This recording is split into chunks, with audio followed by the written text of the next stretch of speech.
Magluluto tayo ng atsara. Papaya. Papaya, tinigaan ko na ito. Tinigaan at yan. Ito yung mga vinegar. Yan, yung vinegar na sangkap yan. Magisa muna tayo ng sibuyas sa bawang. Luya at bell pepper. Saka ito carrot. Lagyan ko ng carrot para masarap-sarap siya. Maganda sa mata.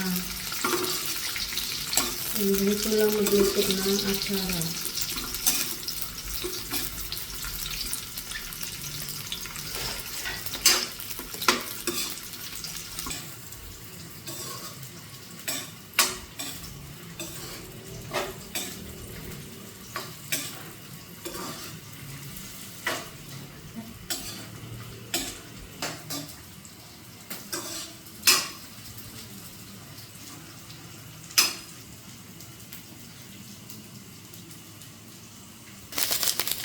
Asukal, kunting asukal. Yan ko lang ng maskubado kasi kunti lang yung sugar.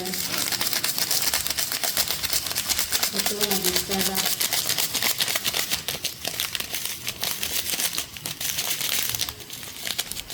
Nag-sarap. Isang pirasong nag-sarap.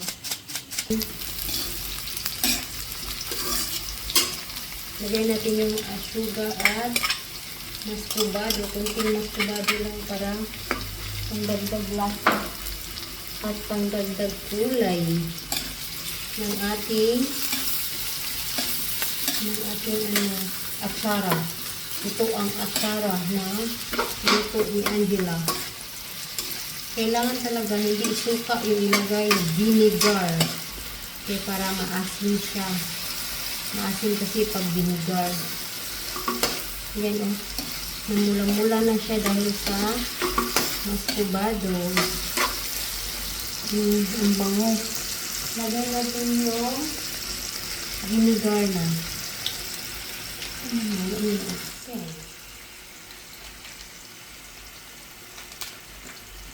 Ayan yung vinegar.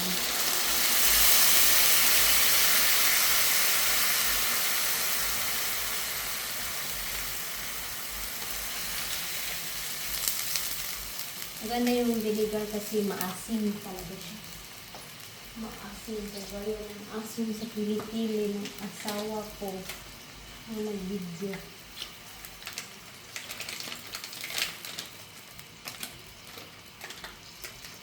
Kita na.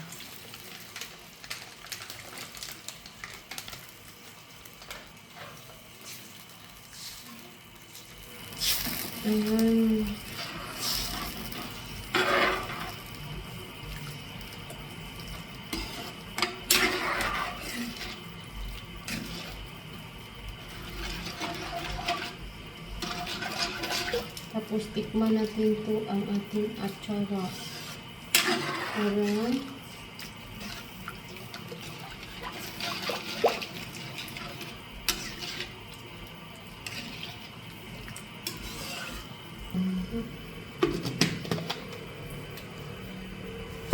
ito para yung gusto mo lang na yung matamis at medyo may asin na sweet and sour ito. Kailangan tikman.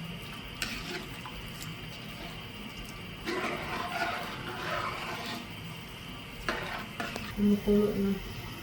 Luto na yung sangkap. Ilagay na natin yung papaya na ginadgad na papaya.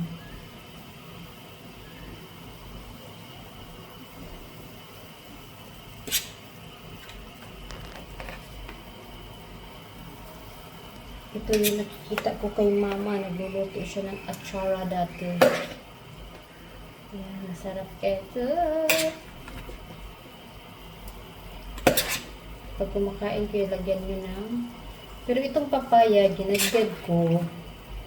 Tapos, pinigaan ko ng asin. Para matanggal ba yung mga pait-pait niya. Kailangan talaga tanggalin yung mga lasa din niya.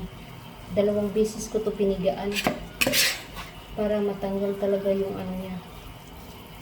Kung sa Bisaya patagok. Di ba mayroong tagok yung kuan papaya? Ano to, mga 3 kilo na papaya ito. 3 kilo na papaya. Ginagdag ko na pahinaan natin kay ayan guys. Kailangan damihan mo ng bawang, sibuyas para maamoy talaga siya, mabango. Ang atsara mo mabango.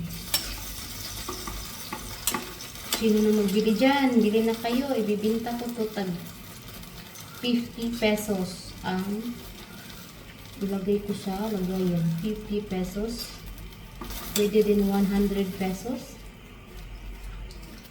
Kung isang kainan lang, 20 pesos. Masarap talaga to guys. Pag kumakain ka, magkuha ka na lang nito. Ayan, sakto lang yung suka. 4 na piraso na suka. Suka, hindi vinegar. Vinegar pala guys. Ito guys, anuhin mo na lang konti. Ayan guys. Ayan mo guys. Sarap-sarap ito guys. Ito yung atsara. Homemade atsara po. Kailangan marami talaga yung vinegar guys kasi para meron siyang sabaw. Kasi mawala itong sabaw pag tumatagal. Tapos ilagay sa ref. Pang 1 month na kainan.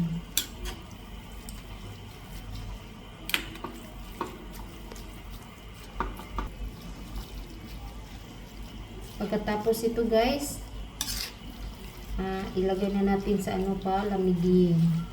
Thanks for watching. Bye! Thanks for watching guys. Bye! Lutuin natin ito ng lutuin.